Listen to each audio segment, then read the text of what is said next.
తెలియపరుచుకున్నారు. 2వ చరణంలో బేకరుడా నీ ఎదుట సర్వలోకాలు ఏమవ్వాలి అంటే వణికిపోవాలి. ఎందుకంటే నువ్వు అంత బేకరత్వం కలిగిన ఆయన యెహోవా ఎవరు చెప్పండి భయంకరుడు అని చెప్పి ఇలా ఉంటాయి కదండి. అలాంటి గొప్ప దేవుడవు మరి ముఖం మీద ఉమ్మేసేంత పరిస్థితి వికార రూపం నీకెందుకు వచ్చింది? నీ ముఖ ప్రకాశాన్ని పాడు చేసింది ఎవరు అంటే నేనే అని చెప్పి భక్తులు తెలుసుకుని పాడారు. అంటే ఆయన్ని చూస్తేనే వణికిపోవాలి సర్వలోకాలు. అలాంటిది ఆయన ముఖం మీద ఉమ్ము వేయబడ్డం అనేది, నేనే నీ రూపాన్ని పాడు చేశాను, నన్ను క్షమించు నీ కరుణ భాస్కరుడా అని చెప్పి స్తుతించారు. చూస్తున్నారా ఈ పాటలో మనం పాడుకున్నాం, ఈ చరణాలే మనం పాడుకున్న చరణాలే. 3వది కూడా మించు నీ ముఖ లక్షణము మంచి పెదవుల రంగు చూడగా కొంచెమైనా అలాంటిది లేకుండా ఏమైపోయింది అంటే నీ దవడలు కృషించిపోయినాయి. ఇది ఆలోచిస్తూ ఉంటే ఇవన్నీ కూడా నీ బల శౌర్యాలన్నీ కూడా నువ్వు మరణించినప్పుడు లేకుండా అలా ఉన్నావు. యేసుక్రీస్తు ప్రభు యొక్క రూపము ఎందుకు అలా అయిపోయింది? సర్వమానవాళి యొక్క పాపాలను ఆయన ఏం చేశారు అంటే తన మీద వేశారు. మనం ఆలోచన చేస్తే దేవుడు ఎంత సుందరత్వం కలిగినవాడో, దేవుడు ఎంత సుందరత్వం కలిగినవాడో. దేవుని పోలికలోనే మనల్ని కూడా ఏం చేశారు అంటే చక్కగా చేయడం జరిగింది. ఆయన ఎంత ప్రేమ కలిగిన దేవుడు అంటే తన స్వరూపంలో ఎవరిని చేయలేదు. ఎవరిని చేశారు? మనిషిని మాత్రమే చేశారు. ఆదికాండం 1వ అధ్యాయము 26వ వచనాన్ని మనం చూస్తేనండి మనందరికీ తెలిసిందే. దేవుడు అనుకున్నారు మన స్వరూపమందు మన పోలిక చొప్పున నరులను చేయుదము అని చెప్పి దేవుడు అనుకోవడం జరిగింది. కాబట్టి ఆ విధంగా అనుకున్న రీతిగానే దేవుడు ఏం చేశారు అంటే తన స్వరూపమందు 27వ వచనములో తన స్వరూపమందు నరుని సృజించెను. దేవుని స్వరూపమందు వాని స్వరూపం అంటే లక్షణాలే. స్వరూపం అంటే ఏంటండి? లక్షణాలే. స్వరూపం అంటే ముక్కు, కళ్ళు, కాళ్ళు, చేతులు కాదు కదండి. కానీ దైవ లక్షణాలను మనం స్తుతిస్తూ ఉంటాం. ఆయన ప్రేమ ఎలాంటిదో, ఆయన స్వతంత్రత ఎలాంటిదో, ఆయన న్యాయం ఎలాంటిదో, ఆయన నీతి ఎంత గొప్ప దేవుడో మనం వర్ణించుకుంటూ దేవుని స్తుతిస్తూ ఉంటాం అన్నమాట. కాబట్టి దేవుడు తన లక్షణాలతోనే మనల్ని ఏం చేశారు చెప్పండి? అలాంటి లక్షణాలు మరి జంతువుల్లో అంతగా మనం ఏమి చూడం. వాటికి ఏమన్నా న్యాయం ఉంటుందా? ఏదో కొంచెం ప్రేమ మాత్రం కనబడినా చెప్పండి న్యాయం. ఇలాంటి ఆయన పోలిక స్వరూపం, ఆ మంచితనం, ఆ పరిశుద్ధత, ఆ నీతి ఎవరికిచ్చారు? కానీ పోగొట్టేసుకున్నారు. మరలా దేవుడు ఇవ్వడానికే యేసుక్రీస్తు ప్రభు సిలువలో ఏం కావాల్సి వచ్చిందండి? మరణించవలసి వచ్చింది. తన స్వరూపాన్ని మనం పోగొట్టేసుకున్నాం. ఎందుకంటే మన అతిక్రమాల వల్ల మనకేం పోయింది చెప్పండి? ఆదాము కూడా ఎలా ఉండుంటాడు? ఆలోచన చేస్తే దేవుడు ఎలా ఉన్నాడో అచ్చు ఎవరి పోలికలో ఉండుంటాడు ఆదాము. దేవుడు మొహం చూసి ఆదాము మొహం చూస్తే ఇక అచ్చు ఒక్కొక్కరు చూడండి, తల్లి పిల్లలో లేకపోతే తండ్రి పిల్లలో ఒక్కొక్కరు అదే సేమ్ డిటోగా పోలికలోనికి కనపడుతూ ఉంటారు. అలాగే దేవుని చూసి ఆదాముని చూస్తే ఒకేలాగా ఆ మహిమను కూడా దేవుడు ఇచ్చాడు. అలాంటి మహిమను పోగొట్టేసుకున్నాడు. దేవుడు వదిలేయలేక ప్రేమ చేత కాలము సంపూర్ణమైనప్పుడు యేసుక్రీస్తుగా వచ్చి సిలువలో చెప్పండి మన కురూపము ఏంటి అంటే చెయ్యకూడని పాపాలన్నీ మనం చేసాం, అతిక్రమించాం. ఏది మనం చెయ్యొద్దని దేవుడు చెప్పాడో అదే చేసాం. కాబట్టి అవే మన స్వరూపాన్ని పాడు చేసేసినాయి. దేవుడిచ్చిన రూపం మనం ఏం చేసేసుకున్నాం చెప్పండి? ఈ దేవుడిచ్చిన రూపాన్ని అంటే దాని గురించి ఆలోచన చేస్తారు ఎవరైనా? దేవుడు మనకిచ్చిన రూపం అంటే ఏదో ఈ మొహం, ఈ కాళ్ళు, ఈ చేతులు కాదు. మన ఆత్మ లక్షణాలు, మన గుణాలు, మనం ఎంత పైకి అలా ఉన్నప్పటికీ కూడా మనలో దైవ లక్షణాలు లేకపోతే మనం ఏ రూపాన్ని కలిగి ఉన్నట్టు? దైవ రూపాన్ని మనం కలిగి ఉన్నట్టు కాదు. యేసుక్రీస్తు ప్రభు ఎందుకు కురూపిగా ఆయన సిలువలో మరణించారు అంటే తన దివ్య లక్షణాలు మరలా మనకి ఇవ్వడానికే, అంతేగాని శరీర సౌందర్యం లెక్కే లేదు. అర్థమవుతుంది కదండి. కాబట్టి దేవుడు ఎలాంటి స్వరూపి అని వాక్యంలో కొన్ని విషయాలు మనం చూడొచ్చండి. దేవుడు ప్రేమా స్వరూపి అని యోహాను రాసిన మొదటి పత్రిక 4వ అధ్యాయము 16వ వచనంలో మనం చూడొచ్చు. దేవుడు ప్రేమ స్వరూపి. 4:16.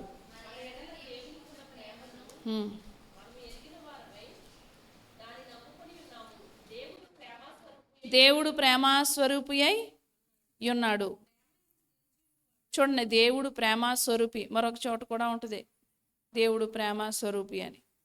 అలాగే యాకోబు రాసిన పత్రిక 2వ అధ్యాయము 1వ వచనంలో, యాకోబు పత్రిక 2వ అధ్యాయము 1వ వచనం, నా సహోదరులారా, మహిమా స్వరూపియగు మన ప్రభువైన యేసుక్రీస్తును గూర్చిన, చూడండి ఇక్కడ మహిమా స్వరూపి అయిన, మహిమా స్వరూపం అంటే ఇంకెవరు ఆయన చూడలేరు. ఏ నరుడు కూడా ఆయన చూచి ఏం చేయలేడు. అంత మహిమ కలిగిన క్రీస్తు ప్రభు. అలాగే మనం చూస్తే చూడండి,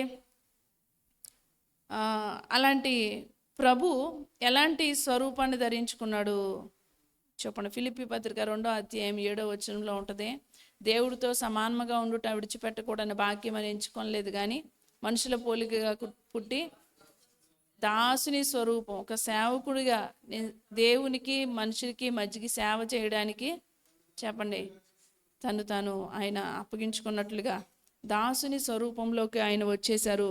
ఆయన చేస్తున్న ప్రార్థన తండ్రికి యోహాను సువార్త 17వ అధ్యాయము 25వ వచనాన్ని చూస్తే, యోహాను సువార్త 17వ అధ్యాయము 25వ వచనాన్ని చూద్దాం.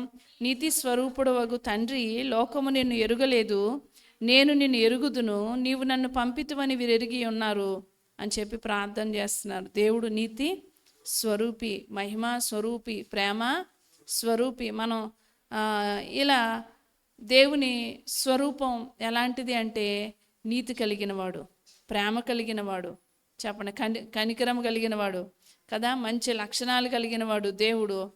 అందుకనే మనము ఆయన స్వరూపాన్ని ఏం చేయాలి చెప్పండి పిల్లలారా.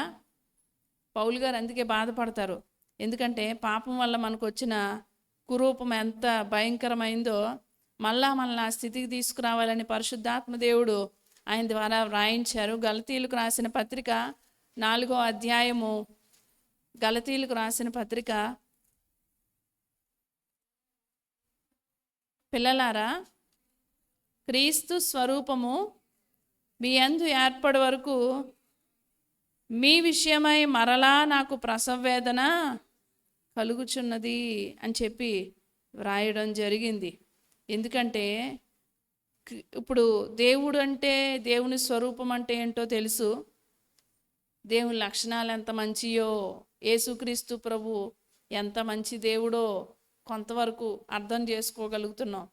ఇంకా మనకు అర్థం కానీ ఎంత చెప్పండి, 100లో 1 పాయింట్ అన్న అర్థమైందా అంటే దేవుడి గురించి పూర్తిగా ఇంకా తెలుసుకోవాల్సే ఉంటుంది. ఎంత తెలుసుకున్నా, భూమి మీద తెలుసుకున్నా సరిపోదు చెప్పండి. పరలోకం వెళ్ళినా కోట్ల సంవత్సరాలు కూడా సరిపోదు. అంటే ఆయన అనంతుడు. దేవుడు ఎవరండి? అనంతుడు. ఆయనకి అంతము లేదు, ఆది లేదు, అంతము లేదు. తెలుసుకుంటూనే ఉంటాం. కానీ ఇక్కడ యేసుక్రీస్తుని కొంచెం ఆ మంచితనము, ఆ ప్రేమ రుచి చూచే మనం దేవుణ్ణి ఇలా మనం వెంబడిస్తుంటాయి.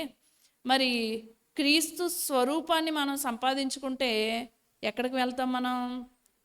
అమ్మా, పరలోకములో ప్రభువుతో ఉంటాం. ఆ రూపం సంపాదించుకోవడం కోసమే ఏం చేయాలి మరి? క్రీస్తుని సిలువను మనం ధ్యానం చేయాలి. మరి దైవజనులు రాసినట్లుగా దేవదాసయ్య గారు చూడండి, దైవ లక్షణ ధ్యానం వలన దుర్గుణ పరిహారము గావించుకొనవలెను. దైవ ప్రార్థన దీనికి మిక్కిలి సహకారి కదా. దైవ లక్షణాలను మనం ధ్యానం చేస్తూ ఉంటే మనలో ఉన్న దుర్గుణాలు ఏమవుతాయమ్మా? పరిహరించబడతాయి. ప్రార్థన చేసుకుంటూ నువ్వు ఇంత మంచి దేవుడు, నాకు కూడా మంచి లక్షణాలు అనుగ్రహించాను. మనం ఏం చేయాలి? అడగాల వద్దా? ఏం అడగాలి దేవుణ్ణి? నీ ప్రేమ నాకు కొంచెం దానం చేయి ప్రభువా, నేను పోగొట్టేసుకున్నాను. నీ దయ, నాకు అసలు దయే లేదు, దయ అనేది నా వల్ల కావడం లేదు. కనికరం చూపడం అనేది అది దాన్ని నేను పక్కన పెట్టేశాను. కనికరాన్ని కఠినంగా నేనేం చేసేసుకున్నాను. కాబట్టి ఇలాంటి మంచి లక్షణాలన్నీ పోయి ఏం పెరిగిపోతున్నాయంటే చెప్పండి, పాపం పెరిగిపోతూ ఉంది, దుర్మార్గం పెరిగిపోతూ ఉంది. మనుషులు దేవుని స్వరూపంగా ఉండవలసిన మనుషులు ఎలా ఉంటున్నారు అంటే చెప్పండి, ఎలా ఉంటున్నారండి? మనుషులు దైవత్వం కలిగిన, క్రీస్తు స్వరూపం కలిగిన వారిగా ఉండాలి, కానీ ఎలా మారిపోతున్నారు చెప్పమంటారా? మనుషులు అనాలో, రాక్షసులు అనాలో, మరి ఏమనాలో? మిమ్మల్ని మాత్రమే కాదండి, చెప్పండి. అంతే, అంత అంత స్వరూపం, జాలి లేనితనం. ఏమంటే ఇష్టం వచ్చినట్టుగా, ఒక న్యాయం లేదు, ఒక పద్ధతి లేదు, ఒకళ్ళని అర్థం చేసుకోవడం లేదు, ఎంతసేపు స్వార్థం. ఈ లక్షణాలు అన్నీ ఎవరయ్యండి? ఎక్కడి నుంచి వచ్చేసినాయి? దేవుడేమో తన పోలికలో ఎవరిని సృజించారంట? ఆదాముని సృజించారు. ఆదాము గారు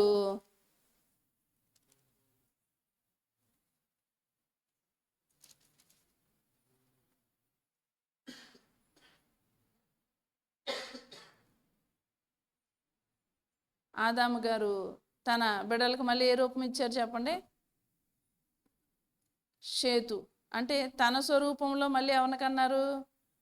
బిడ్డనే. చూడండి, ఒక్కసారి చూడండి, 5వ అధ్యాయం, ఆదికాండం 5వ అధ్యాయం 3వ వచనం చూద్దాం. ఆదాము 130 ఏండ్లు బ్రతికి తన పోలికగా తన స్వరూపమున కుమారుని కని అతనికి షేతు. ఇదేంటి? దేవుని స్వరూపం పోయి మళ్ళీ ఎవరి స్వరూపం వచ్చేసింది ఇక్కడ?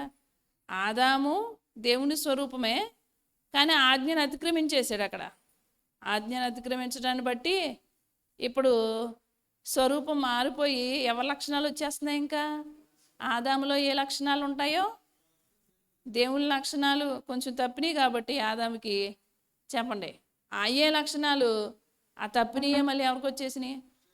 అలాగా ఆదాము నుంచి చెప్పండి పాపం వెళ్తానే ఉందండి, పత్రికల్లో రాయబడి ఉంది కదా. ఆదాము నుంచి ఏం చేస్తూ ఉందంటండి? ఏలుబడి చేస్తానే ఉందంట, వంశపారంపర్యాలుగా. కాబట్టి క్రీస్తు స్వరూపం ఎంత గొప్పదో పరమగీతంలో కూడా కొన్ని విషయాలు ఉన్నాయి. కొన్ని విషయాలు కొంచెం మనం క్లుప్తంగా జ్ఞాపకం చేసుకుందాం. అవి సంపాదించుకోవడానికి మనం ఏం చేద్దాం? ప్రయాసపడ్డానికే 40 దినాలు. యేసుప్రభు బాధలు చూసి కన్నీరు కార్చడం కాదు, కానీ నేను పోగొట్టుకున్న మంచి లక్షణాలు మళ్ళా నాకు ఇవి ప్రభువా అని ప్రార్థన చేసుకుని శుద్ధి చేయబడి దేవుని రాజ్యానికి సిద్ధపడడం కోసమే ఈ కూడికలు. చూద్దాం, పరమగీత గ్రంథము 5వ అధ్యాయము 9వ వచనం నుంచి చదువుకుందాం. స్త్రీలలో అధిక సుందరివగుదాన, వేరు ప్రియుని కన్నా నీ ప్రియుని విశేషమేమి? నీవు మా చేత ప్రమాణము చేయించుకొనుటకు వేరు ప్రియుని కన్నా నీ ప్రియుని విశేషమేమి? నా ప్రియుడు ధవలవర్ణుడు, రత్నవర్ణుడు, 10,000 మంది పురుషుల్లో అతన్ని గుర్తింపవచ్చును. అతని శిరస్సు అపరంజి వంటిది, అతని తల వెంట్రుకలు కాకపక్షముల వలె నల్లనివి. కాకపక్షముల వలె, అక్కడ కృష్ణవర్ణాలు ఉన్నాయి, కొన్ని బైబిల్లో నల్లనివి అని కూడా ఉన్నాయి. మరి మీ బైబిల్లో ఉందో లేదో? అవి నొక్కులుగా కనబడుచున్నవి. అతని నేత్రములు నదీ తీరములందు గువ్వల వలె కనబడుచున్నవి. అవి పాలతో కడగబడినట్టున్నవి. అవి చక్కగా తాచిన రత్నముల వలె. అతని చెక్కిళ్ళు పరిమళ పుష్ప స్థానములు, సుగంధ వృక్షముల చేత శోభిల్లు ఉన్నత భూభాగములు. అతని పెదవులు పెద్మల వంటివి, ద్రవరూపక జటామాంసి వలె అవి పరిమళించును. అతని కరములు తార్షీషు రత్నభూషితమైన స్వర్ణ గోళము వలె ఉన్నవి. అతని కాయము నీల రత్న ఖచ్చితమైన విచిత్రమగు దంతపనిగా కనబడుచును. అతని కాళ్ళు మేలిమి బంగారు మట్ల యందు నిలిపిన చలువరాతి స్తంభముల వలె ఉన్నవి. అతని వైఖరి లెబానోను పర్వత తుల్యము, అది దేవదారు వృక్షములంత ప్రసిద్ధము. అతని నోరు అతి మధురము, అతడు అతి కాంక్షణీయుడు. యెరూషలేము కుమార్తెలారా, ఇతడే. మనం పాట ఉంటుంది, ఎంతో సుందరుడమ్మా నేనెంతో మురిసిపోయాను అని పాడుకుంటూ ఉంటాం. నిజంగా మురిసిపోతాం మాత్రమే కాదు, దేవుడు ఎంత మహిమ కలిగిన దేవుడో. ఇక్కడ నిజంగా సంఘము ఇది అలంకారంగా మాత్రమే ఇది ఉంది, అంతేగాని ఇది పై రూపాన్ని వర్ణించడం లాగా కనబడుతుంది, కానీ ఇది అంతరంగ సౌందర్యాన్ని సూచిస్తూ ఉంది. దీన్ని మనం లోతుకెళ్తే చాలా విషయాలు ఉంటాయి, కానీ కొన్ని విషయాలు చూద్దాం. నా ప్రియుడు ధవలవర్ణుడు, రత్నవర్ణుడు. ధవలవర్ణుడు అంటే ధవలము తెలుపు, ధవలం అంటే తెలుపు. తెలుపు పరిశుద్ధతకి గుర్తు అమ్మా. కాబట్టి ఈయన ధవలవర్ణుడు మాత్రమే కాదు, కానీ ఎవరంటండి రత్నవర్ణుడు అంటే రత్నము ఎరుపు, రక్తవర్ణము. రత్నవర్ణం అంటే రక్తవర్ణము, ఎరుపు రంగు. మరి ఎంత పరిశుద్ధత కలిగిన దేవుడైనప్పటికీ కూడా ఎందుకు రత్నవర్ణుడు అయ్యారు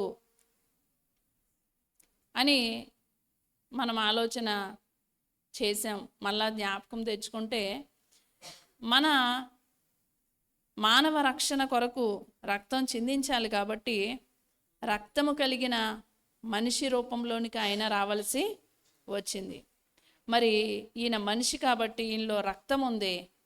ఈయన కాబట్టి రక్తవర్ణుడు, రత్న వర్ణుడుగా సంఘం పలుకుతుంది. ఈయన దైవత్వము కలిగిన పరిశుద్ధ దేవుడు మాత్రమే కాదు, కానీ మానవత్వము గల మనిషి, మానవత్వము గల మనిషి కూడా. కాబట్టి మానవ రక్షణ కోసం ఏం చేశారు అంటే ఈయన సిలువలో చనిపోవడం జరిగింది. ఈయన దేవుడు కాబట్టి తిరిగి లేవగలిగారు. లేవడాన్ని బట్టి ఈయన దైవత్వాన్ని సూచించే, పరిశుద్ధతను సూచించే ధవలవర్ణుడుగాను ఈయన వర్ణించబడ్డారు. కాబట్టి దేవుడై ఉండి మనిషి జన్మం ఎత్తడానికి ఆయన ఒప్పుకున్నాడు. కాబట్టి ఇవంతా కూడా మనం ధ్యానం చేస్తే ఇది కూడా ఒక రకంగా రక్తాన్ని ధారపోయడమే. ఏదండి, మానవ జన్మం ఎత్తడం కూడా రక్తాన్ని ధారపోయడం అంత కష్టమైన పని, అంత దానితో సమానం అన్నమాట. ప్రాణం అర్పించి రక్తం ధారపోయడం కంటే కూడా మానవ జన్మం ఎత్తడమే చాలా కష్టమైన, దేవునితో సమానంగా ఉండడం, విడిచిపెట్టకూడడం భాగ్యం. అసలు ఉన్నత స్థితిలో ఉన్న వ్యక్తి కిందకి దిగడం అంటే చాలా కష్టం. కానీ దేవుడు దూతలతో స్తుతించబడే దేవుడు మనుషుల చేత నిందించబడడానికి ఆయనకి ఏం అవసరం వచ్చింది అంటే, నా కోసం నేనేమవ్వాలి అంటే ఆయన రూపాన్ని మరలా పొందుకోవాలి, నా కురూపాన్ని ఆయన రక్తంలో కడుక్కోవాలి. అది పోవాలంటే ఆయన రక్తం ద్వారానే పోతుంది, అందుచేతనే. అలాగే ఇంకా మనం చూస్తే అమ్మా, సాతాను చేత శోధించబడ్డానికి ఆయన రమ్మన్న చోటుకెల్లా ఏం చేశారు, ఆయన ప్రభు వెళ్ళారు. వెళ్ళి ఏం చేశారు అంటే జయించడం జరిగింది. వెళ్ళకపోతే ఓడిపోయినట్టు. కాబట్టి వెళ్ళి ఆయన ఏం చేశారు, ఇది కూడా రక్తాన్ని ధారపోయడంతోనే సమానం, రక్తాన్ని ధారపోయడమే. ఇంకా మనం ఆలోచన చేస్తే యేసు ప్రభు సృష్టిలో ఉన్న మానవుల చేత, దయ్యాల చేత, శిష్యుల వల్ల, అన్నిటి వల్ల బాధ కలిగినప్పటికీ కూడా యేసుక్రీస్తు ప్రభు వీటన్నిటిని ఏం చేశారు, ఆయన జయించారండి. కనుక ఇది కూడా రక్తం ధారపోయడంతోనే సమానం. ఇది కూడా బాధ నొందడమే, రక్తం చిందించడమే. కాబట్టి ఈయన రత్న వర్ణుడు. ఎవరండి? రత్నవర్ణుడు. కాబట్టి యేసు ప్రభుని మనం చూచినప్పుడు మనకు అర్థమయ్యేది ఏంటంటే, నన్ను రక్షించడానికి ఈయన సహించుకున్నారు. కాబట్టి నేను రక్షణ పొందాలంటే ఆయన్ని అంగీకరించి నేను కూడా ఏం చేయాలి? ఓపికతో చెప్పండి, నేను ముందుకు సాగాలని మనం నేర్చుకోవాలి. కాబట్టి ఆయన జయించాడు కాబట్టి ధవలవర్ణుడు, అందరికంటే గొప్పవాడు అయ్యున్నాడు. ఇప్పుడు దేవుని మందిరాన్ని 3 భాగాలుగా చేశారు పాత నిబంధనలో. ఆవరణము, పరిశుద్ధ స్థలం. ఆవరణంలో కొన్ని భాగాలు ఉంటాయి, పరిశుద్ధ స్థలంలో అంటే కొన్ని వస్తువులు ఉంటాయి, పరిశుద్ధ స్థలంలో ఉంటాయి. అతి పరిశుద్ధ స్థలంలో ఉండేవి వేరు. ఆవరణంలో ఏముంటుందంటే దహన బలిపీఠం ఉంటుంది. అంటే ఆవరణంలో ఏం జరుగుద్ది అంటే బలి జరుగుద్ది, రక్తము చిందించబడ్డం జరుగుద్ది. అది మోషే కాలం, అది పాత నిబంధన కాలం. పరిశుద్ధ స్థలం అంటే అది ఆరాధన జరిగేది, సంఘం కూడుకునేది. పాపం ప్రాయశ్చిత్తం అయిన తర్వాత ఎక్కడికి వస్తారు? ఆవరణంలోంచి పరిశుద్ధ స్థలంలోకి. అతి పరిశుద్ధ స్థలం అంటే అది దేవుడు యాజకుడు మాత్రమే ఉండే స్థలం. అంటే సంఘము ఎక్కడి నుంచి ఎక్కడి దాకా రావాలి? అమ్మా, దేవుడి దగ్గరికి రావాలంటే ఆ ముందు నుంచి రావాలి. ఆవరణంలోంచి పరిశుద్ధ స్థలంలోంచి ఎక్కడికి? అతి పరిశుద్ధ స్థలంలోనికి రావాలి. ఆవరణంలోంచి ముందుగా అంటే ఎవరు బలయ్యారు? పశువు కాదు కదా. మనం విన్నాం, క్రీస్తు అనే మన పశువు మన కోసం. కాబట్టి యేసుక్రీస్తు ప్రభు మన కోసం బలి అయ్యి, ఆయన బలి వల్ల మనకి ఏమి ఏర్పడిందంటే శుద్ధి జరిగింది. ఆయన బలి వల్ల మన పాపానికి ఏం జరిగింది? ఆయన బలి ద్వారా మనం శుద్ధి చేయబడి ఆయన ఆరాధించే స్థలంలోనికి ఎక్కడికి వచ్చాము? ఇప్పుడు పరిశుద్ధ స్థలంలోనికి వచ్చాం. ఇక్కడికి వస్తే సరిపోదు, కానీ అతి పరిశుద్ధ స్థలంలోనికి అంటే ఎక్కడది? నూతన యెరూషలేము, పరలోకంలో ప్రభువుతో ఉండే ఉన్నతమైన స్థితి. దాన్ని పొందుకోవాలి. రాకడలో ప్రభు తీసుకెళ్ళి మనల్ని అక్కడికి కూర్చొని పెట్టుకుంటాడు. కాబట్టి అంటే రక్తం వలన శుద్ధి చేయబడితే సరిపోదు. యేసు ప్రభు రక్తం ద్వారా పాపాలు కడుక్కుంటేనే సరిపోదు, కానీ ఏం చేయాలి? ఆయన ఆరాధించాలి, పరిశుద్ధంగా జీవించాలి. ఇంకా ఆయన సన్నిధిలో సహవాసంలో ఎదుగుతూ ఉంటే మనకేం కలుగుద్ది అంటే రాకడలో ఎత్తబడే స్థితి మనకి కలుగుద్ది. పరలోకంలోకి వెళ్ళిపోయిన తర్వాత అండి, మన శిరస్సు నుంచి అరికాల దాకా కూడా ఎవరి మహిమ ప్రవహిస్తూ ఉంటుంది? ఇప్పుడు మనలో రక్తం ప్రవహిస్తుంది కదా, శరీరంలో రక్తం తిరుగుతూ ఉంటుంది. మనం తిరగకపోయినా ఏం తిరుగుతూ ఉంటుంది చెప్పండి? నదులు, జలాలు అవి ఎన్ని కిలోమీటర్లు ప్రవహిస్తాయో మనకు తెలియదు, కానీ పుట్టిన కానించి మనం ఈ భూమి మీద పడిన కానించి మొదలుపెట్టి శరీరంలో రక్తం తిరుగుతూనే ఉంది. అది కనుక ఎక్కడైనా దానికి ఏమైనా అడ్డులు వచ్చినాయి అనుకోండి, దాన్ని ఏమంటున్నారు ఇప్పుడు? బ్లడ్ క్లాట్ అయిపోయిందని చెప్పి, అమ్మో ఇంకేమైనా ఉందా? బ్లడ్ క్లాట్ అయితే, తలలో క్లాట్ అయితే ప్రమాదం కదండి. అది తిరుగుతూనే ఉండాలి, రక్తం తిరుగుతూనే ఉండాలి.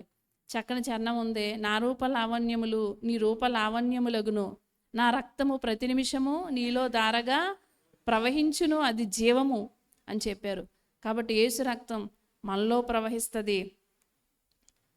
యేసు రక్తం మనలో ఉంటే మనం ఈ లోకంలోనూ జీవించగలం, పరలోకంలోనూ దేవుని మహిమ మనలో ఏం చేస్తుంది? పరలోకం వెళ్ళిన తర్వాత ఆయన మహిమ మనలో ప్రవహిస్తూ ఉంటుంది. కాబట్టి దేవుని శక్తి మనలో ప్రవహించాలి, దేవుని మహిమ మనలో ప్రవహించాలి అంటే దేవుని రక్తం ముందుగా మనలో ప్రవహించాలి. కాబట్టి యేసు రక్తం మనలో ప్రవహించేలాగా, మన రక్తం ప్రవహించింది అనుకోండి, ఏమవుతుంది చెప్పండి? కొంచెం మన రక్తం స్పీడ్ అయితే ఏమొస్తుంది? బ్లడ్ ప్రెషర్ ఎక్కువైంది అనుకోండి, ఏమవుతుంది చెప్పండి? చాలా ప్రమాదం, విరుచుకుపడిపోతూ ఉంటాం కదా. స్లో అయిందనుకోండి, ఇక మనల్ని ఒకళ్ళు లేపి కూర్చోబెట్టాల్సిన పరిస్థితి. ఈ రక్తం స్పీడ్ అయితేనే ఇలా విషమ పరిస్థితులు వస్తుంటే చెప్పండి, మరి యేసు రక్తానికి అలాంటివి ఏమైనా ఉన్నాయంటారా? యేసు ప్రభు అనవసరంగా ఉద్రేకపడిపోవడం, లేదా చెప్పండి నా వల్ల కాదని కూర్చోపోవడం ఏమీ లేదు కదండి. కాబట్టి మనం బలహీనం, మన వల్ల ఏమీ కాదు. కాబట్టి యేసు రక్తం ద్వారానే మనము పరిశుద్ధులం అవ్వగలం. మన లక్షణాలు పోయి దేవుని లక్షణాలు వస్తాయి. కాబట్టి అతి పరిశుద్ధ స్థలమైన పరలోకంలోనికి మనల్ని చేర్చడానికి యేసుక్రీస్తు ప్రభు ఈ లోకానికి వచ్చారు. 10,000 మంది పురుషులలో కూడా ఏం చేయొచ్చంట, ఆయన్ని గుర్తించవచ్చు అని సంఘము ఏం చేస్తూ ఉందంటే, క్రీస్తు ప్రభుని అనుభవపూర్వకంగా ఎరిగి ఆమె వర్ణిస్తూ ఉంది. కాబట్టి క్రీస్తు ప్రభువుని మనం అనుభవపూర్వకంగా తెలుసుకోవడం మంచిది. తెలుసుకోవడం అంటే జ్ఞానానికి జ్ఞానం వేరు, అనుభవం వేరు. పిల్లలు చదువుకుంటూ ఉంటారు, ఎంతో చదువుతారు. అది పుస్తకం బుర్రకే పరిమితం అయితే కనుక ఆ చదువును మర్చిపోతారు. అదే ప్రాక్టికల్ ఉన్నాయనుకోండి, ప్రాక్టికల్స్ ఉంటాయి కదా, ప్రాక్టికల్గా ఉన్నాయనుకోండి, అదేమవుతుంది, పుస్తకాల్లో చదివేసి డాక్టర్లో ఇలా కొయ్యాలి ఇలా తీయాలి అని చదివేసి వెళ్ళిపోయారు అనుకోండి, ఎక్కడ ఏమీ చూడకుండా ఇంక ఎలా కొత్తారు, ఎలా తెస్తారు, ఎలా ఉంటామో తెలియదు. అందుకనే ఏం చేస్తారు, వాళ్ళకి ట్రైనింగ్ కూడా ఉంటుంది. చదువు ఒకటే సరిపోద్దా? కాబట్టి దేవుడు గొప్పోడు అనుకుంటే మనకి సరిపోదు. కానీ అనుభవపూర్వకంగా మనం ఏం చేయాలి అంటే ఆయన రుచి చూచి, అంటే ఆ అనుభవం దేవుడే మనకే ఇస్తూ ఉంటాడు. ఆయన సహవాసం చేస్తే ఆయన ఏంటో మనకి అర్థమవుతూ ఉంటుంది. ఆ అనుభవపూర్వకంగా ఆయన గురించి సంఘము చెప్తూ ఉంది అమ్మా. కాబట్టి యూదుల బోధ, పాత నిబంధనలో యూదులకు ఉండే బోధ ఉంది. కొత్త నిబంధనలో యేసుక్రీస్తు ప్రభు ఏం చేశారండి, బోధించారు. సువార్తల్లో యేసుక్రీస్తు ప్రభు బోధ స్పష్టంగా కనబడుతుంది. మరి యూదులు బోధించిన బోధ కంటే యేసుక్రీస్తు ప్రభు యొక్క బోధ ఎక్కువ. శాస్త్రుల నీతి కంటే పరిసయ్యుల నీతి కంటే మీ నీతి అధికం కాని ఎడల మీరు దేవుని రాజ్యంలో ప్రవేశింపరని యేసుక్రీస్తు ప్రభు బోధించారు. 10వ భాగం ఇవ్వడం యూదుల నీతి, కానీ క్రైస్తవుల నీతి వర్ధిల్లిన కొలది ఇవ్వడం. మరి క్రీస్తు శాస్త్రంలో అంటే ధర్మశాస్త్రం, క్రీస్తు శాస్త్రంలో తలంచితేనే ఏంటంట పాపమని కనబడుతూ ఉంది. మరి ఎవరి బోధ ఎక్కువ? ఇప్పుడు ఎవరి బోధ ఎక్కువ? క్రీస్తు ప్రభు బోధే ఎక్కువ మనం చెప్పుకుంటాం. కాబట్టి బైబిల్ గ్రంథం ఇతర గ్రంథాల కంటే ఎందులో ఎక్కువ అని చెప్పి మనం బాగా పరిశీలనగా వాక్యాన్ని చదివితే మనకే అర్థమవుతుంది ఇందులో ఉన్న పరిశుద్ధత ఏంటో. పరిశుద్ధ గ్రంథం, బైబిల్ గ్రంథం పేరేంటండి? దేవుని నీతి ఏంటో, దేవుని మహిమ ఏంటో, దేవుని శక్తి ఏంటో, దేవుని కార్యాలు ఎలా ఉంటాయో, దేవుని అన్నీ కూడా పరిశుద్ధ గ్రంథంలో ఉన్నాయి. అవి రుజువుపరచాలి. రుజువుపరచకపోతే చెప్పండి ఎవరికేమీ అర్థమవుతుంది. మరి క్రీస్తుని గురించి, ఆయన గ్రంథాన్ని గురించి, ఆయన మతాన్ని గురించి అనేక గుర్తులు రుజువులుగా ఉన్నవని పండితులు ఇంతకుముందే చెప్పారు. ఎలా అంటే యేసుప్రభు ఒక మాట అన్నారు, మీరు ఊరుకుంటే ఈ రాళ్ళు కేకలు వేస్తాయి. మన ఊరుకుంటేనంట రాళ్ళు ఎలా కేకలేస్తాయి అని చెప్పి అప్పుడు మనకు అప్పుడోళ్ళకి అర్థమైందో లేదో తెలియదు, కానీ మనకు కూడా చదివినప్పుడు చాలాసార్లు చెప్పండి అర్థం అవ్వలేదు. రాళ్ళు కేకలు వేయడం ఏంటి అంటే, చూడండి బైబిల్ చరిత్ర జరిగిన దేశాల్లో ఆ రాళ్ళు మీద ఆ వ్రాతలు చెక్కి ఉన్నాయి. అవి ఇప్పుడు ఏమవుతున్నాయి చెప్పండి, త్రవ్వి తీస్తూ ఉన్నారు. బైబిల్లో చరిత్రలన్నీ కూడా ఆ రాళ్ళు, ఆ పురాతనమైన రాళ్ళ ద్వారా ఇది పురాతన గ్రంథం ఇది అని చెప్పి రాళ్ళ మీద చెక్కబడిన వ్రాతలను బట్టి అర్థమవుతుంది. భూమి సాక్ష్యం ఇస్తుంది. ఎలా సాక్ష్యం ఇస్తుందండి? క్రీస్తు మతానికి సాక్షిగా భూమి ఏం చేస్తుంది అంటే బైబిల్ చరిత్ర ఉన్న రాళ్లను కక్కివేస్తూ ఉంది. బైబిల్ చరిత్ర రాయబడిన రాళ్ళను ఏం చేస్తుంది చెప్పండి? ఇదిగో అని చెప్పి భూమి సాక్ష్యం చెప్తా ఉంది కదా, ఆ రాళ్ళ ద్వారా. కాబట్టి సముద్రం రేపొద్దున ఏం చేస్తుంది చెప్పండి? మృతుల్ని కక్కివేస్తుందంట. ఎంతమంది సముద్రంలో పడిపోయి కొట్టుకుపోయి కనబడిన వాళ్ళు ఉంటారు, కనబడిన వాళ్ళు ఉంటారు. లాస్ట్కి మొత్తం మీద ఏమవ్వాలి? ప్రకటన గ్రంథంలో ఉన్నట్టు, ప్రకటన గ్రంథం 20:13 ఉన్నట్టు సముద్రం కూడా మృతుల్ని అప్పగించేయాలి.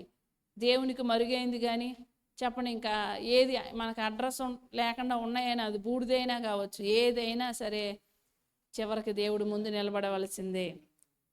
సృష్టి సాక్ష్యం ఇస్తూ ఉంది అమ్మా. కాబట్టి మనం కూడా మన రక్షకుడైన క్రీస్తుని గురించి మనం ఏం చేయాలి? ఎరిగి ఉండాలి. రక్షకుడైన క్రీస్తు ప్రభు గురించి, ఆయన ప్రేమ గురించి, ఆయన లక్షణాలు మనకు అర్థమైనవి అనుకోండి, మనం కూడా ఏం చేసుకోవచ్చు? సంపాదించుకోవచ్చు. మా నాన్న అంత గొప్పోడు, ఇంత గొప్పోడు అంటే సరిపోద్దా? మనకు కూడా మరి ఉండాలి కదా. కాబట్టి విశ్వాసి తన అనుభవాల ద్వారా ఇచ్చే సాక్ష్యాలు కావచ్చు, సృష్టి సాక్ష్యాలు, ఈ విధంగా ఎలా పరిశీలన చేసుకున్నా కూడా చెప్పండి, ఎంతమంది రక్షకులు అని చెప్పి మంచోళ్ళు లేకపోతే వీళ్ళు మహాత్ములు అనిపించుకున్నప్పటికీ కూడా అంతమందిలో కూడా యేసు ప్రభు ప్రత్యేకమే. ఎంతమందిలోనైనా సరే యేసు ప్రభు ప్రత్యేకమే. ఆయన జీవితం కావచ్చు, ఆయనదే ఏ కోణంలో మనం చూసినా ఆయన ప్రత్యేకమైన వ్యక్తే కదా. 10,000 మంది రక్షకుల్లో కూడా ఏం చేయొచ్చు చెప్పండి? రక్షకులు లేరు కానీ రక్షకులు అనబడుతున్న వారులో కూడా చెప్పొచ్చు అంటే ఆయన నిజమైన రక్షకుడు. ఇంకా చెప్పుకోవాలంటే చాలా విషయాలు ఉన్నాయి కానీ ఆయన శిరస్సు ఎలాంటిదంట? అపరంజి వంటిది. మరి ఈ శిరస్సు గురించి, ఆయన శిరస్సుకి ఏం చేశారు? సిలువలో ఏం పెట్టారండి? ముళ్ళ కిరీటం. ఏదో తాడుతో గట్టిగా బిగబెట్టడం కాదు, ముళ్ళతో కిరీటం. ఎవరన్నా చేయగలరా అంటే అక్కడ చేసి పెట్టారు. మరి ఎలా చేశారో, ఆ ముళ్ళుని ఎలా అల్లారో, మరి మేకులతో అల్లారో కంపతో అల్లారో మనకు తెలియదు కానీ యేసుక్రీస్తుకి ముళ్ళ కిరీటం పెట్టడం జరిగింది. కానీ ఇక్కడ యేసుప్రభు శిరస్సు ఎలాంటిదంట? అపరంజి వంటిది. ఎలాంటిదండి అంటే సంఘము అంటే రక్షకుణ్ణి ఎరిగిని, అనుభవపూర్వకంగా ఎరిగిన సంఘము విశ్వాసిస్తున్న సాక్ష్యం ఏంటి అంటే ఆయన శిరస్సు అపరంజి వంటిది. అపరంజి అంటే బంగారం ఉంటుంది, బంగారమే గొప్పది. కానీ బంగారాన్ని పుటం వేస్తే అంటే దాన్ని కొలిమిలో వేస్తే అది మేలిమి బంగారం అవుతుంది.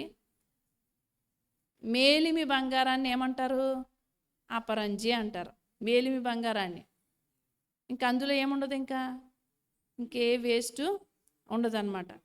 అలాగే చూడండి, యేసుక్రీస్తు శిరస్సు ఎలాంటిదంటండి? అపరంజి వంటిది.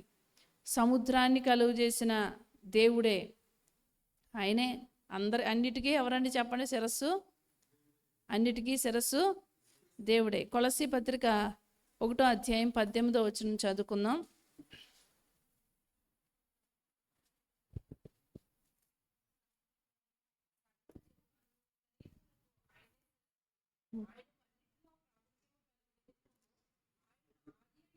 ఆయన ఆది అయ్యుండి మృతుల్లో నుండి లేచుటలో ఆది సంభూతుడాయను. ఆయన యందు సర్వసంపూర్ణత నివసింపవల్లని ఆయన శిలువ రక్తము చేత సంధి చేసి ఆయన ద్వారా సమస్తమును, అవి భూలోకమందైనను పరలోకమందైనను, వాటన్నిటినీ ఆయన ద్వారా తనతో సమాధానపరుచుకొనవలెననియు. చూడండి, ఆయనే అన్నిటికీ ఆధారం, సర్వ సృష్టికి ఆది సంభూతుడు ఆయనే. అంటే సృష్టి అంతటికీ శిరస్సు ఎవరు చెప్పండి? అన్నిటికీ శిరస్సు ఎవరో? మనకు తలకాయ ఇచ్చింది ఎవరో కదా. అన్నిటికీ శిరస్సు ఎవరో? అంటే మొత్తం శిరస్సుతోనే మన శరీరం నడుస్తుంది, అవునా కదా? శిరస్సు పని చేయకపోతే. కాబట్టి దేవుని శిరస్సు ఎంత గొప్పదంటారో కదా. సృష్టిని ఆయన నడిపించడంలో, మనుషుల్ని నడిపించడంలో, సముద్రాన్ని కలుగు చేయడం, అన్నిటికీ ఆయనే. ఆయన లేకుండా ఏమీ కలుగలేదు. యోహాను సువార్త 1:2 కూడా మనం చూడొచ్చు. ఈయనే సర్వసృష్టికి శిరస్సు. ఈయన అదృశ్య దేవుడు. మనుష్యుడు అయిన సమస్త మానవులకు కూడా శిరస్సు ఎవరండి? యేసుప్రభువే. సంఘానికి శిరస్సు కూడా మనుషులందరికీ శిరస్సు ఆయనే. ఎందుకంటే ఆలోచనకర్త కదా. మనకు ఆలోచనలన్నీ వస్తున్నాయా, రావట్లేదా? ఆలోచన లేకపోతే ఏం చేస్తాం? ఈరోజు మందిరంలోకి వస్తామా? రాము. ఎందుకంటే మర్చిపోయామంటాం. ఏమంటాం?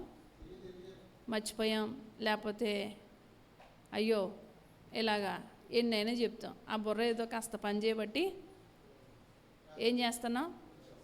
గుర్తుపెట్టుకుని 40 రోజులు కదా ఇలా జ్ఞానం పనిచేస్తుందంటే, ఈ జ్ఞానం అంతటికీ ఆధారము సంఘాన్ని నడిపించేది, సృష్టిని నడిపించేది.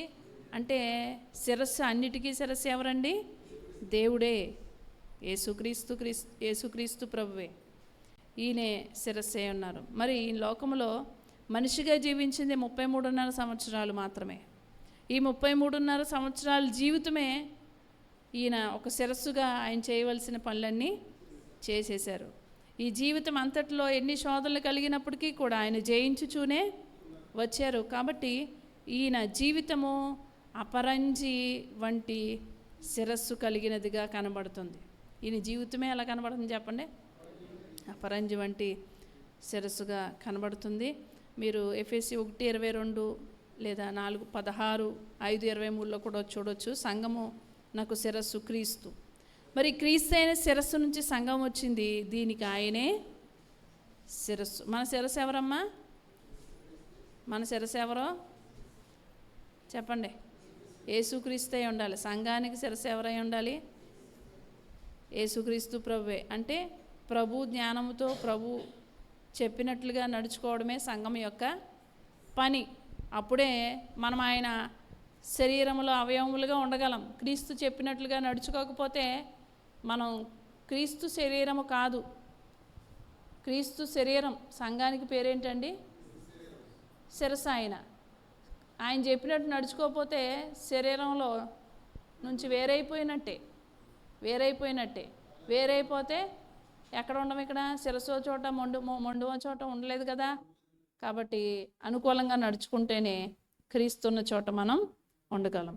కాబట్టి ఈయన ధవలవర్ణుడు అని చెప్పుకున్నాం కదండి. ఆయన శరీరధారి జీవితాంతం కూడా ఆయన సిలువలో రక్తము దారబోసినందున రక్తవర్ణుడు అని చెప్పుకున్నాం. ఆయన పునరుద్ధానుడైనందున అపరంజి వంటి వాడిగా అయ్యారు. ఆయన తిరిగి లేవడాన్ని బట్టి ఆయనకి ఎలాంటి స్థితి వచ్చింది చెప్పండి? అపరంజి వంటి స్థితి వచ్చింది. కాబట్టి మృతుల్లో నుండి లేవడంలో ఈయన మొదటివాడు. పునరుద్ధానుడైన వారందరికీ కూడా అందరికీ ఈయనే శిరస్సు. సంఘానికి శిరస్సు. ఆరోహణమే సింహాసనం మందు ఇప్పుడు ఎక్కడున్నారు? ఆయన తండ్రి కుడి పక్కన కూర్చుండి ఉన్నారు.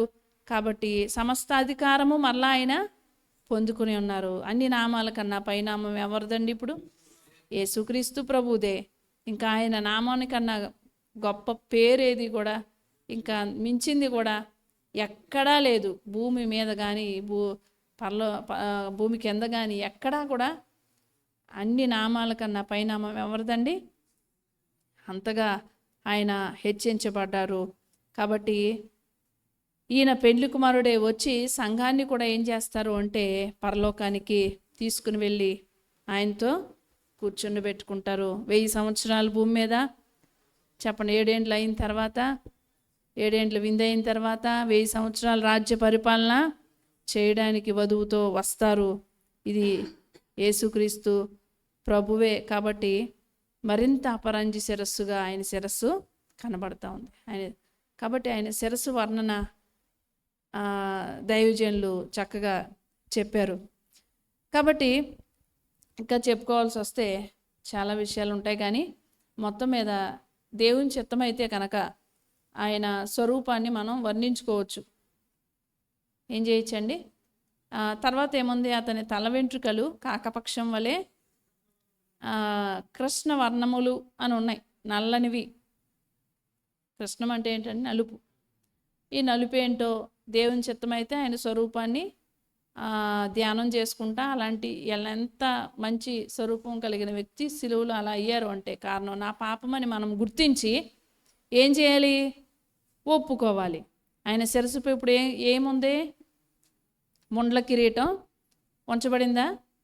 ఉంచబడింది. అంటే మన తలకు సంబంధించినవి, మన ఊహలు, మన ఆలోచనలు, తలంపులు ఎంత భయంకరమైనవంటే దేవుడికి ఎంత బాధ కలిగిస్తున్నాయి. ఆదికాండంలో వారి హృదయంలోని ఊహ తలంపుల్లో ఇది ఎంతో కేవలము చెడ్డదిగా ఉంది అని చెప్తున్నారు. అలాంటి అవన్నీ కూడా క్రీస్తు ప్రభు భరించారు. కాబట్టి ఇక మరలా మనం క్రీస్తు ప్రభు సిలువకి ఏం పెట్టకూడదు? సిలువలో ఉన్న క్రీస్తు ప్రభు తలకి ఏం పెట్టకూడదు? ముండ్ల కిరీటం.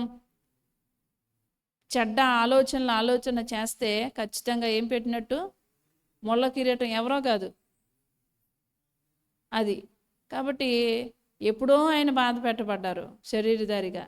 ఇప్పుడు ఆత్మరీతిగా కూడా ఆయన్ని బాధ పెడితే మనకేమి లేదు, ఆత్మకే శాంతి రక్షణ లేదు. అలా ఉండకుండా ఉండడానికే తెలుసుకుని గ్రహించుకుని దేవుని ప్రేమను అర్థం చేసుకుని మన రక్షకుడు ఎలాంటి వాడో తెలుసుకుని ఆయనకి తగిన బిడ్డలుగా జీవిద్దాం. అలాంటి కృప ప్రభు మనకు దయచేయునుగాక. ప్రార్థన చేసుకో.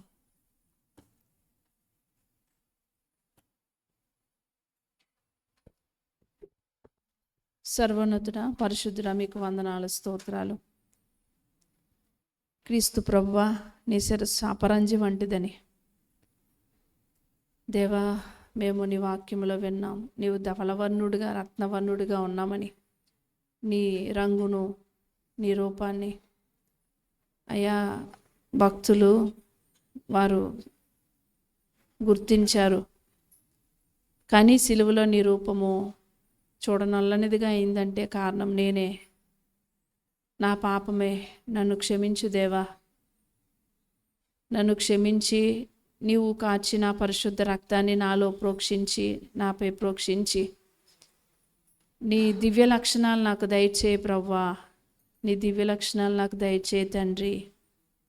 క్రీస్తు స్వరూపం యందు ఏర్పడి వరకు మరలా నాకు ప్రసవ వేదన కలుగుతుందని పౌలు గారు చెప్పారు. నాయన క్రీస్తు స్వరూపం లేకపోతే అయ్యా మేము రక్షించబడిన దేవా శుద్ధి చేయబడిన దాన్ని మేము నిలబెట్టుకోలేకపోతే మాకు నీ రాజ్యంలో చోటు లేదు గనుక మేము ఇంకా సిద్ధపడాలి. మా అవలక్షణాలు తీసివేసుకోవాలి. మాకు శక్తినివ్వండి దేవా. పాపాన్ని గెలిచే బలము దయచేయండి ఆయన. దుర్గుణాలు విసర్జించే శక్తిని దయచేయండి ఆయన. అయ్యా మా వ్యసనాక్రాంతుడుగా నీవయ్యావు. మా వ్యసనాలు విడిచిపెట్టి దేవా అసహ్యకరమైన జీవితాన్ని విడిచిపెట్టి తండ్రి నీ యొక్క స్వరూపాన్ని మేము పొందుకోవడానికి సహాయం దయచేయి. నీ సిలువ యొద్దనే మాకు అది దొరుకుతుంది కనుక అనుదినము ఏకీభిస్తుండగా నీ సహాయము, శక్తి, నడిపింపు, ప్రేరేపణ ప్రతి ఒక్కరికి నాకు దయచేసి నాయన నీ సంధికి రావడానికి ఆసక్తితో పరిగెత్తుకుని రాగలిగిన కృపను ప్రతి ఒక్కరికి దయచేయి. వచ్చిన బిడ్డలందరినీ కూడా జ్ఞాపకం చేసుకుని దీవించి పంపించమని, జరిగిన దినాలను బట్టి స్తోత్రాలు. జరిగిన దినాల్లో కూడా మరింత ఆత్మీయంగా మేము నీ పాదాల దగ్గర కూర్చుని నేర్చుకునే కృపను దయచేయమని, రాకడ సిద్ధపరచమని, మమ్మను కొనుక్కోవడానికి త్వరలో వరుడుగా రానయ్య యేసుక్రీస్తు అతి పరిశుద్ధ నామములో బ్రతిమలాడి వేడుకొంచున్నాము తండ్రి. పరలోకమందున్న మా తండ్రి, మీ నామం పరిశుద్ధపరచబడునుగాక, మీ రాజ్యం వచ్చునుగాక, మీ చిత్తం పరలోకమందు నెరవేర్చినట్లు భూమి నెరవేరునుగాక. మా అనుదిన ఆహారం నేడు మాకు దయచేయము. మా ఇళ్ళ అపరాధము చేయవారిని క్షమించిన ప్రకారం మా అపరాధము క్షమించు. మమ్మల్ని శోధనలోనికి తేక కీడు నుంచి తప్పించుము. రాజ్యము, శక్తి, మహిమ నిరంతరం నీవే ఉన్నవి. ఆమె ప్రభు యేసు రక్తమే చేయము అపవాది క్రియలకులే. ప్రభు యేసు రక్తమే చేయము అపవాది క్రియలకులే. ప్రభు యేసు రక్తమునకు సంపూర్ణ విజయం, అపవాది క్రియలకు అంతకాల నాశనం. హల్లెలూయా, హల్లెలూయా, హల్లెలూయా. స్తోత్రం, స్తోత్రం, స్తోత్రం. ఆమేన్. మనల్ని సృష్టించిన తండ్రి అయిన దేవుని ప్రేమ, మన రక్షణ కొరకు సిలువలో బలి అయి తిరిగి లేచిన సజీవుడైన యేసుక్రీస్తు ప్రభు యొక్క అనంతమైన కృప, ఆదరణకర్త అయిన పరిశుద్ధాత్మ ఆదరణ, నిరీక్షణ, సహవాసం మనకు మన కుటుంబాలకు ఆయన బిడ్డలందరికీ మేఘమెక్కు వరకు సదా తోడేండునుగాక. నీకును నీ సంఘమునకు నిత్యము జయము జయము. నీకును నీ సంఘం నిత్యమును జయము జయము రక్షకానా.